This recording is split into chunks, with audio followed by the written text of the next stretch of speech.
What's up, guys? So today we're making one of my favorite dishes that I make at least once a week, and that is Pollo Guisado or Dominican stewed chicken. Now, Puerto Rico also has a version that's very, very similar, but my son's half Dominican, my fiance's full Dominican, so this is the version that I made. It's so delicious, and like I said, I literally make it at least once a week, and this is also the recipe that I use if I need a filling for pastelitos. I'll do a Pollo Guisado, and then I'll just shred it up.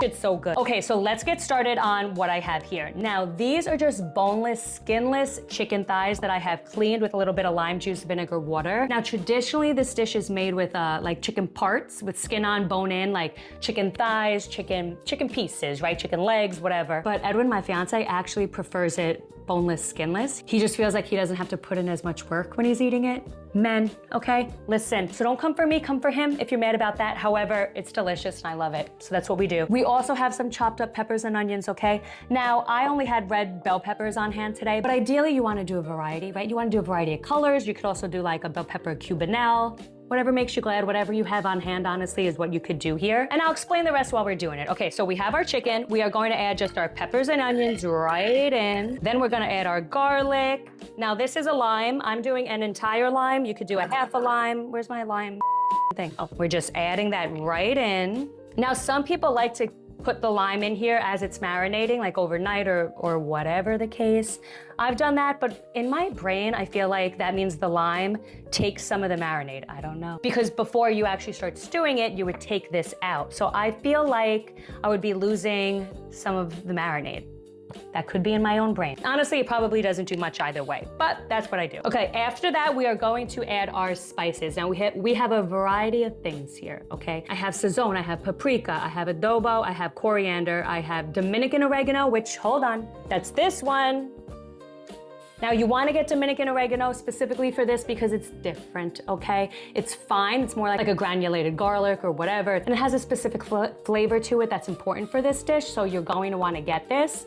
I grabbed this from Amazon. You can also just get it in the store in the international section. It's typically there, but this one is important, okay? So we have Dominican oregano, cumin, etc., etc. All of this is going to be in the description, just so you know. And I'll also link out to the written recipe on my website, but we're adding all that in. Then we're also adding a bit of chicken bouillon powder. I'm gonna do like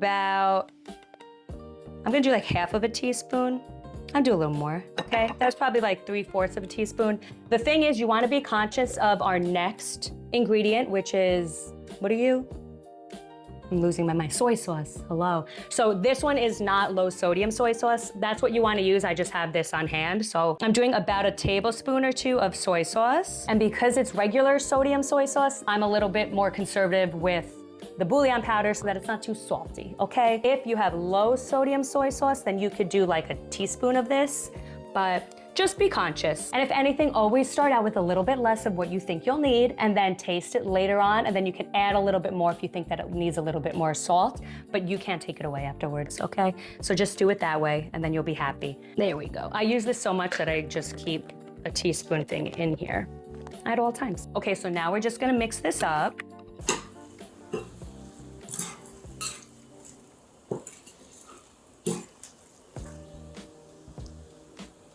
Okay, so now that this is all mixed up, ideally you would want this to marinate for a bit. What I typically do is I put this all together in the morning so that I could cook it later on that day. You could also do it overnight, that would be delicious. But if you don't have the time, that's fine. You can just throw it together and then just have it sit and marinate for at least 20 minutes, half hour. But again, the longer the better. But sometimes you just don't have the time, okay? And that's okay, that's fine. So I'm gonna let this sit just for a little bit because of the purposes of this video, okay? Because we don't have a lot of daylight here. So I'll be back in a little bit and we'll get started on cooking it. Okay, so we're gonna get started. You're gonna have this on like medium high. We want to be able to just brown the chicken right now, but we don't wanna burn it, obviously. Okay, so we're gonna be adding a little bit of oil here, and then I'm gonna be adding a little bit of sugar, and this is just to help the chicken caramelize and brown up nicely. You do not have to do this if you don't want to, so you could do it, you cannot do it. Sometimes I do it, sometimes I don't do it. It's really whatever my mood is what I do with the sugar, okay? So we're gonna let this get nice and hot, and then we're gonna brown our chicken in batches, okay? Because we don't wanna steam them. We want them to just get beautiful and browned on either side, okay? So that is what we're gonna do.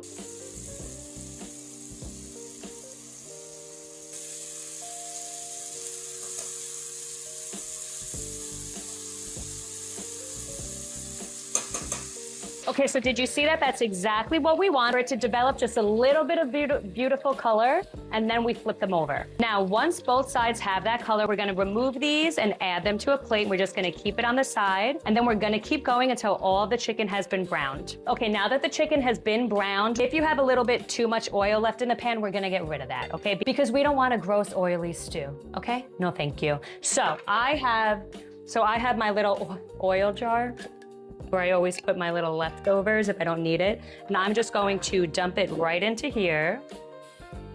And you can honestly get rid of most of it because you don't really need the oil anymore because we're going to be adding the water now for it to stew.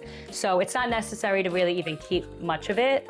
So I dumped most of it out. There's just like a teeny bit left, maybe half a teaspoon if anything. Now, before I add the chicken back, I do want to show you what I did here. I took the bowl that the chicken was marinating in and I put in a whole bunch of water. I put it all over the side so that we could make sure we get all of that beautiful marinade and flavor in here. And this is what we're gonna be dumping in here. What I'm going to do now, before I add the chicken back, just to show you, is I'm going to add about a tablespoon of tomato paste right into this water. So you want about a tablespoon. You could do a little bit more if you want to. You could do a little bit less, but it really helps to add some depth and richness and flavor to this, so I do recommend it. I added that right into the water. Now what we're going to do is add the chicken and all of the juices right back in.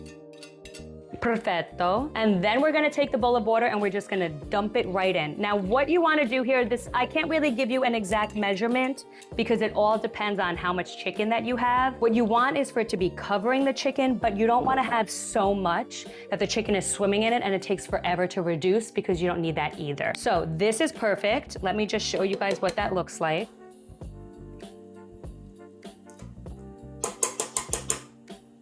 Now that that's there, we're just gonna be bringing this to a boil, okay? Bring it to a boil and then lower it to like, not a full simmer because you do want the bubbles to be dancing a little bit, okay? We need a little dancing. And then you're gonna let it just cook away for about an hour, okay? 45 minutes to an hour.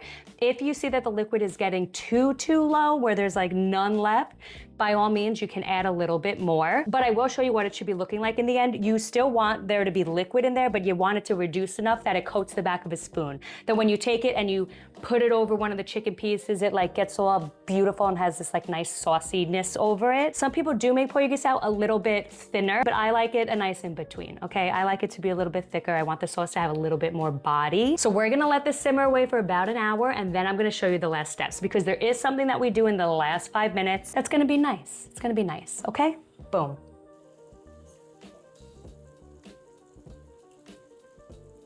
Okay, so our hour is up and now we're going to add just a little bit of something at the very end. Now this is some sliced up peppers and onions that I just put a little bit of vinegar in and it's been sitting while this was cooking. So we're just gonna take this and dump it in here and then it's just gonna sit for like 5 minutes and we'll be done.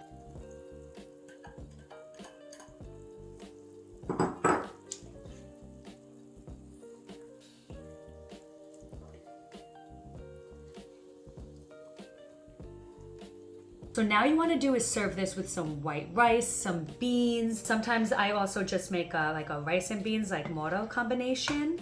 You could do that. You could use some tostones, really whatever you want to do. Sometimes what I also like to do is cut up some potatoes and I throw them in here when it's stewing. So then you have some potatoes in here too.